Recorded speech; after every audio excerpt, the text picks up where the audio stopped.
Welcome back to the channel. We're here with our second game recap for the NFL in week 1. And this is really what this channel is based off of, because this game with the Philadelphia Eagles and New England Patriots, I don't think you had to be a fan for either team. If you really love sports and you love the game, this was the type of game you want to watch, because I'm going to tell you, when I do these weekly recaps and the previews and reviews, I watch the game again and then I write down my observations, because in game time, I'm just enjoying it. And really, I cut this game off because when Mac Jones threw the pick six after they were down 10-0, it was looking kind of rough. Then they went down 16-0, and then we're going to talk about how they roared back into the game. But I think that this was the epitome of teams fighting it out, battling down to the fourth quarter, and it came down to one play. Kayshon Boutte, if you just get that foot in bounds, we don't know what's happening. It was just that excitement, being on the edge. Now, I know a lot of Philadelphia Eagles fans are not satisfied with this one because it's the New England Patriots, and what does everyone programs you to think about the New England Patriots? They're not that good. I told you, though. In my AFC East preview, I ranked the New England Patriots 4th, but it was kind of like, you know, when you want to do something, but it's like something's pulling you. You're making a decision, but you're getting pulled to not make that decision. And I was thinking, like, the Buffalo Bills are really good. The New York Jets are really good. And I look at the Miami Dolphins, what they did yesterday. We're going to talk about too in another video, but they were really good. And it's like, with the New England Patriots, do they have the offense to keep up? I know they have the defense, but we're going to talk about it, though, because after going down 16-0, let's flush that. Now we think about it, and with Bill O'Brien, Mac Jones looks like I thought he would look. Kind of what we saw in that rookie year. He's accurate with the football. Now this was a weather game. Jalen Hurts missed a couple throws.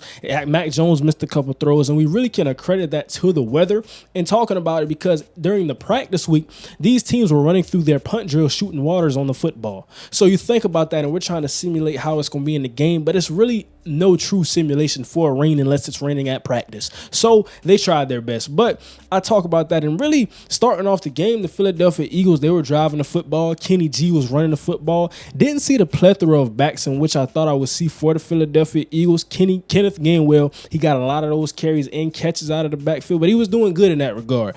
And then they went down, got in the red zone, big time completions. We know what the receiving core is, but I do want to touch on that as well a little later. And then Matthew Judon got the sack. No one accounted for him on that play. So they went up 3-0, and then Mac Jones, he came down, threw the pick six to Darius Slay. And this was where I was saying, okay, I'm worried a little bit. And then now it's 10-0, right? That doesn't even stop it. It gets a little worse after that. Ezekiel Elliott fumbles on the second offensive drive for the New England Patriots. And now you're wondering a little bit, because now it's 16-0. You're thinking, and you're sitting here like, what's going on? Jalen Hurts has thrown a touchdown to Devontae Smith. And we're looking like, okay. And that's why I say in real game time action, I had to cut this one off, because I was a little worried. But I came back to the game and I said, okay, it was about 16-14 when I came back to it. And then, of course, I rewatched it, like I said, and it was a very good game. The Philadelphia Eagles, I think that one thing I'll say, with Brian Johnson, the new offensive coordinator, he seemed a little conservative to me, because I understand the run game. I understand the RPOs. I understand the quick screen game. You're trying to get guys like Devontae Smith in space, but you got to push that football down the field. And I think when they tried to push the football down the field, it was ineffective. Everyone's talking about the play where Dallas Goedert was wide open on the crosser, and Jalen Hurts chose to throw it down the field in double coverage with A.J. Brown. Now, he did the same play last year, and I want to know, Eagles fans, because when I said this, and I said that Jalen Hurts sometimes will miss a guy and throw a pass into double coverage kind of blindly, and you said that that's what he's supposed to do. He's supposed to give his playmaker a chance, and everyone really attacked me when I said that, but that's not a good decision. Even if it's A.J. Brown, I don't care if it was Jamar Chase. If you got Dallas Goedert wide open on a crosser, hit him. Hit the guy. But I mean, Jalen Hurts is still a really good quarterback, but that's something we could nitpick if we were talking about that in the game. And then really, the defense was holding it down. We talk about Devon Gottschall. We talk about Matthew Judon, Dietrich Wise. All of the guys for the New England Patriots, don't get me started on those linebackers. They were flying around. Jawan Bentley, can we give him player of the game? In the linebacker core, at least, we saw the guys in the secondary, Jalen Mills, Kyle Duggar, Jabril Pepper, Christian Gonzalez. All of the guys making plays. Christian Gonzalez, though, we're going to talk about that fourth quarter play a little later, in which he made. But I think that for what it's worth, Hurts looked a little rusty. Mac Jones looked a little rusty. They were really I would say they were good. They were flowing within the offense in the intermediate to short game. Before the big time plays, it just wasn't there consistently. And we see that Jalen Hurts, sometimes he's throwing it. It's not intentional grounding, but there's really nobody that can catch the football in that radius. Mac Jones, same thing. But let's talk about those tight ends, because I really wanted to talk about this point for the New England Patriots. Mike Gesicki and Hunter Henry, they might be coming for those duos. We talk about tight end duos, and I can't name it right now off the top of my head, but they have to be top 5, top 3. I mean, that one-hand catch on 4th down in the 4th quarter, that was the essence of beauty. Hunter Henry did some special things in that game. He was really one of the best players on the field offensively for the team in the entire game. Mike Gesicki, more of the same from him getting those catches. And Kendrick Bourne, when he caught the touchdown from Mac Jones, he did the extremely ugly gritty, which Mike Gesicki is famous for when he was on the Dolphins. But I think that when we saw it to this point, and I'm talking about really when it was 16-7, those guys coming back, getting the flow, Ezekiel Elliott getting some carries. I think Ramondre Stevenson was battling a sickness. He was running the football, but he wasn't really too effective. He was getting some first downs here and there. He was driving the football, milking the clock, but he wasn't that explosive guy like we expect him to be based on last season. So, I mean, I think about that. And let's talk about the Philadelphia Eagles. Jake Elliott really came through and saved the day. Like I said, it was 16-0, and then he got a field goal to get them to 19. He got a field goal to get them to 22, and then he got a field goal to get them to 25, where they ultimately ended as their scoring mark.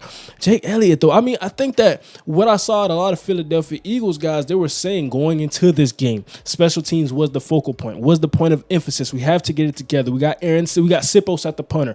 All of the guys that are on this team, when we look at special teams, we just don't think it's good enough. We think that if it comes down to it and we have a weakness in the playoffs, in the Super Bowl again, if they get back there, that the special teams will be that mark. But I think the special teams really stepped up. I think it was really a focal point and kind of a reason that you won this game when we look at that. So something that I have to note. But getting back to Kayshon Boutte, because it was right at this point in the game, and I really want to point this out. It seems fitting, unfortunately, though, some of the little things with Kayshon Boutte, we know he's talented.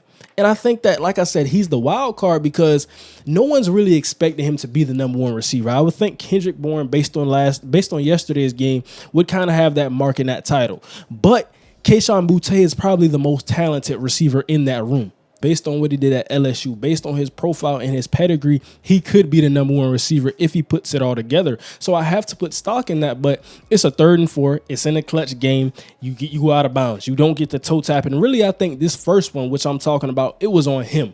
Now, that one in the 4th quarter, in which we're going to talk about, he really got pushed out of bounds. It was a great play by Josh Jobe because James Bradberry went out of the game. I believe his lip was bleeding or something like that I saw on the TV. So he went out for a couple of plays. Josh Jobe stepping up when you need him. That's really what you want to see out of these young guys. I mean, when a guy comes in the 4th quarter, he has to make a play to win the game, and he makes that play. I mean, it's exceptional. It's not like he had blanket coverage, but he made a veteran play, getting that push, forcing him out of bounds to where he can't come back and drag that left foot. So it was really a tight nug and tip ball game that we talk about with the Philadelphia Eagles and the New England Patriots. And I thought that Christian Gonzalez, he came back, he got a sack on Jalen Hurts. He was making different plays. They were utilizing him in man coverage, zone coverage. But really, in the 4th quarter, and when it got down to the nitty-gritty, the pass rush, they were rushing 3 sometimes when I'm talking about New England. But Jalen Hurts and his legs, because he was scrambling, there was big-time scrambles throughout the entirety of the game,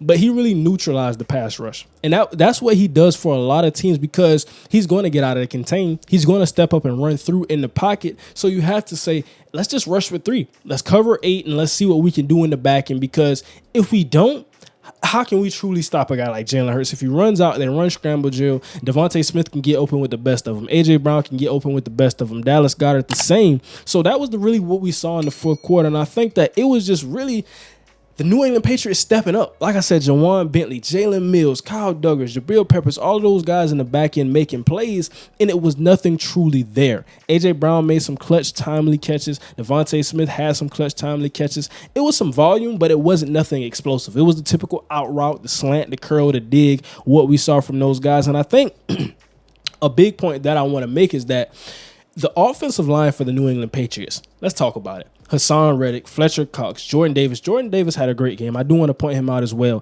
Jalen Carter, the rookie, Josh Sweat, Derek Barnett, all of the guys that the Philadelphia Eagles can send at you. And they were sending some linebackers as well. Contrary to Jonathan Gannon, I saw Sean Desai blitzing when it mattered the most. And I would say that even in a game where you think that you could have had some more breaks and you could have had some more plays made defensively, he tried. He tried from a play calling aspect. But getting back to the New England Patriots, we look at him and we say the offensive line only allowing 2 sacks against the Philadelphia Eagles. This is a team that had 70 sacks last year, and you allow 2 sacks for this team. And we think about the New England Patriots, we think about those tackles for them. I mean, they're pretty solid, but we don't think about the New England Patriots and their offensive line as world beaters. Trent Brown is really good, Calvin Anderson, but I look at those guys on the line and say that's dominant in the run game. It wasn't explosive. It wasn't really dominant, but we saw it getting first downs, getting those short yardage situations, and I have to applaud that. So I think that Philadelphia Eagles fans, they don't understand kind of really how good the New England Patriots are. And it's not just Philadelphia Eagles fans. I would say a lot of people don't understand how good the New England Patriots are and how better they have gotten, because we look at all of this and everything that happened. Mac Jones throwing the football, Kayshon Boutte making plays, Kendrick Bourne making plays, Juju making a typical occasional play. But it was just nip and tug. Then we got to the fourth quarter, and I mean, you go 3 and out, you give the football back to the Philadelphia Eagles, and then you have the 2-minute warning. They run the football, you make some stops, you call your timeouts, and now it's really 25-20. You got a chance. If you drive the football, you have to score, though. You can't kick a field goal in that situation. And like I said, Mac Jones on 4th and 8 made the biggest throw of the game. He had the out route. He was on time with it. He threw it to Kayshon Boutte, and he just couldn't drag the foot down. So I look at that and I say, okay, is it really so much on the Philadelphia Eagles struggles, or is it some in contribution to the New England Patriots getting that much better? I think it's somewhere in the middle ground when we talk about that, but I would lean on the side of saying that the New England Patriots are better. Truly. I mean, it's the first game. It's going to be rusty. Jalen Hurts, of course, he's going to have some rust to knock off. Didn't play preseason snaps. So we look at all of that happen and we say he's not truly the guy that we saw at MVP level. It's only game 1. I'm not jumping off the ledge and saying Jalen Hurts is still not that guy. He is still that guy. He still can throw the football. They're going to get Dallas Goedert involved more. They're going to get A.J. Brown and Devontae Smith those touches. They can both, all 3 of these guys can really eclipse 1,000 yards in the receiving game, but the New England Patriots are coming. In the AFC East, I think this is sending a message. Even in a loss like this, I think there's so much good to look at. And one thing I didn't touch on is the penalties for the New England Patriots. There was so much self-inflicted. I think really with week 1, what I saw from a lot of teams, so much of really self-inflicting, self-harm, all of the penalties, all of the false starts, all of the holding calls, the zone infractions, all the little things that you have is because you haven't played football in so long. So that's what I want to talk about today. This was my game of the week and one of my favorite games. Be on the lookout for more content throughout the day. I'm about to drop this really soon after I record it. You're probably, prior to seeing this, you're probably going to see the Dallas Cowboys versus the New York Giants game recap. But like I said, I love this game. I watched it again, and it was just from first quarter to the fourth quarter, seeing how the New England Patriots fought. They lost. Philadelphia Eagles, they're not satisfied, but they played a really good team, and they should be happy they got a victory.